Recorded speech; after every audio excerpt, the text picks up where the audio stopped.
We're going to begin with our first module on the background of the American legal system, and to some degree of legal systems in general. So, broadly speaking, the whole point of law is to have a set of rules or principles that government follows and that members of society have to follow. And it's a reciprocal relationship. Government has to follow certain rules, and in return, the people also follow those rules.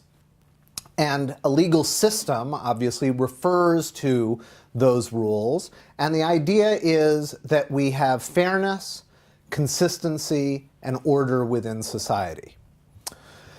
Now, originally, legal systems tended to be based on codes, legal codes, statutes that laid out in a lot of detail what was permitted, what was required, and so forth. And still today, most countries in the world use a code-based, or what we call a civil law system.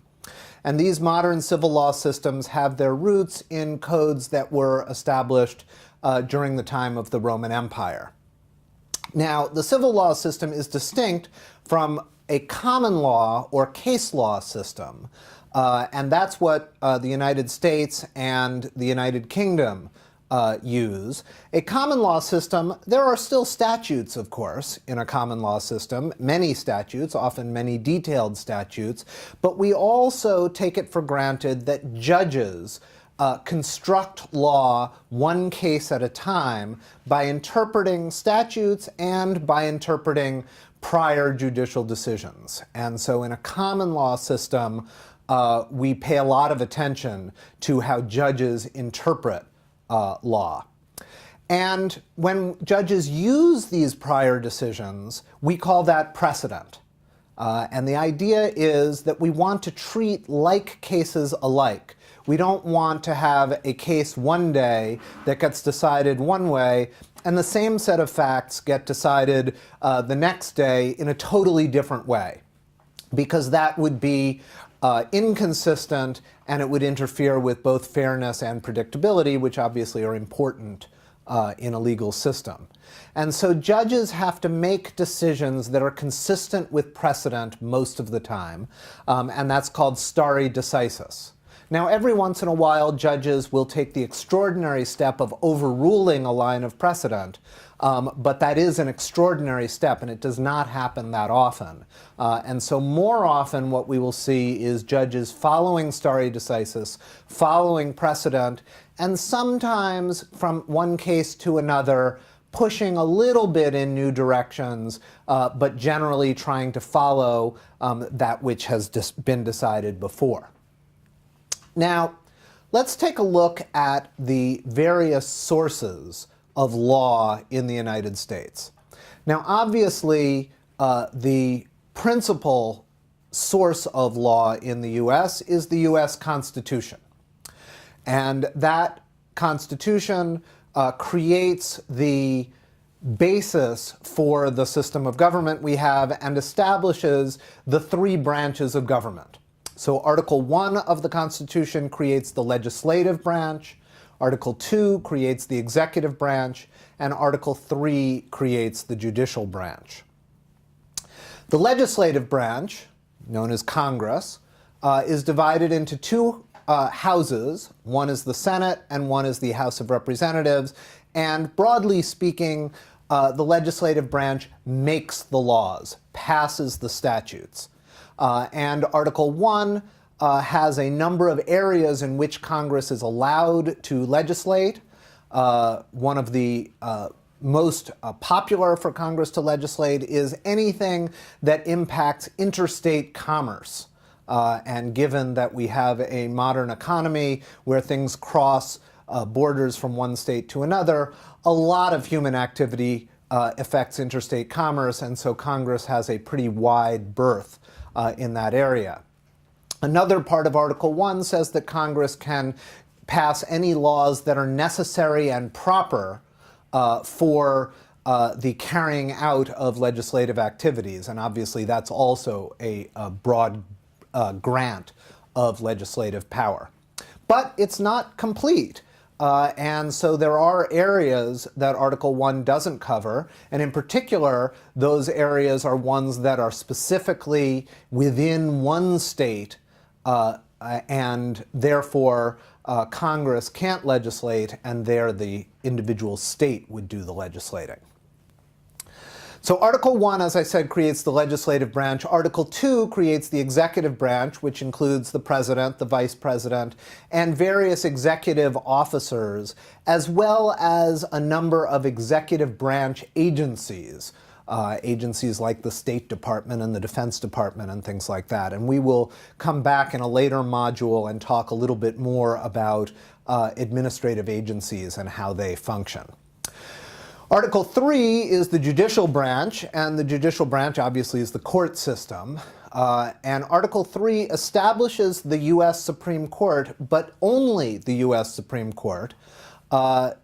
It wasn't actually necessary under the Constitution that any other federal courts would be created, but Article 1 does authorize Congress to establish federal courts, and Congress did use its Article 1 power and establish a whole set of federal courts right at the very beginning of the country. And now judges will review legislative enactments to make sure that those legislative enactments are consonant with the Constitution and all of its amendments, including the Bill of Rights. And this process is known as judicial review, where judges will review cases that raise the question of whether the legislature has overreached and violated the Constitution. This principle of judicial review comes from a very famous 1803 case called Marbury versus Madison, and since that time, courts have really had the ability to declare either a federal or a state law unconstitutional and invalidate it.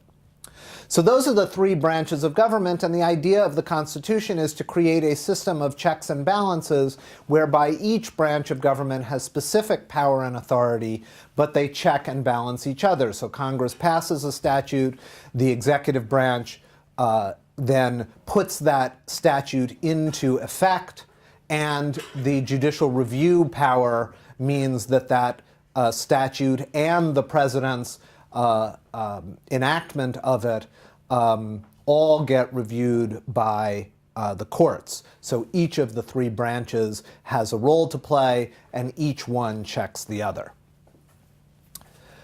Now we're going to turn to the Bill of Rights and other constitutional amendments. At present, there are 27 amendments to the Constitution. We're going to focus only on a small number of those. The first 10 amendments to the Constitution are referred to as the Bill of Rights, and they focus on what we might call negative liberties. Negative liberties means that these are liberties that we, the people, have from the government. They are not liberties that we might think of as positive liberties. A positive liberty might be, for instance, a right to health care, or a right to water, or a right to housing. Those are positive liberties. Those are things that the government is supposed to give to us. The Bill of Rights is framed in terms of negative liberties. These are things that the government can't do so that we may have liberty. We will talk more about some of the various provisions within the Bill of Rights and some of the other amendments in just a few minutes. But just so you understand, we've got the Constitution, we've got the Bill of Rights, we've got the amendments to the Constitution, and then, of course, we've got federal statutes are a source of law in the United States. As I said, Congress enacts these statutes pursuant to its Article 1 power. We also live in a system of federalism. So in addition to having the federal government, we also have 50 states and the District of Columbia, and they also share the power of governing. And so there are state constitutions, and there are obviously state statutes. that are enacted, and any power not conferred on the federal government in the Constitution, specifically delegated, those powers are reserved for the states. And the 10th Amendment of the Constitution explicitly says that powers not conferred on the federal government are reserved for the states. So it's important to recognize that we always have this balance between federal and state power. However, to the extent that they contradict each other, a federal statute and a state statute, or the federal Constitution and a state statute, or even a state constitutional provision, or a referendum, or something like that, Article 6 of the U.S. Constitution provides that the U.S. Constitution, as well as all the laws made pursuant to the U.S. Constitution, meaning all federal statutes, as well as all federal treaties, shall be the supreme law of the land. And that's called the Supremacy Clause. And it's been interpreted to mean that state constitutions and statutes have to conform to federal constitution or federal law.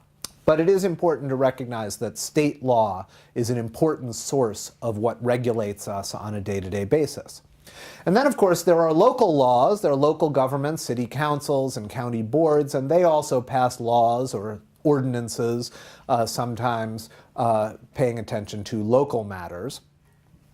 And then you should also know that there are these things called uniform laws.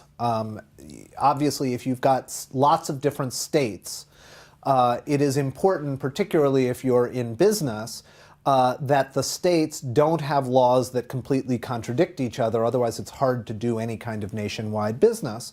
And so there has often been movements to try to create uniform laws. And these are kind of guideline statutes that are created usually by members of industry and nonprofits and law professors, and they all get together and they create these draft laws, and then they go state to state to state and try to get the legislature to adopt that uniform law in precisely the same form, so that as people go from state to state, those uniform laws stay the same.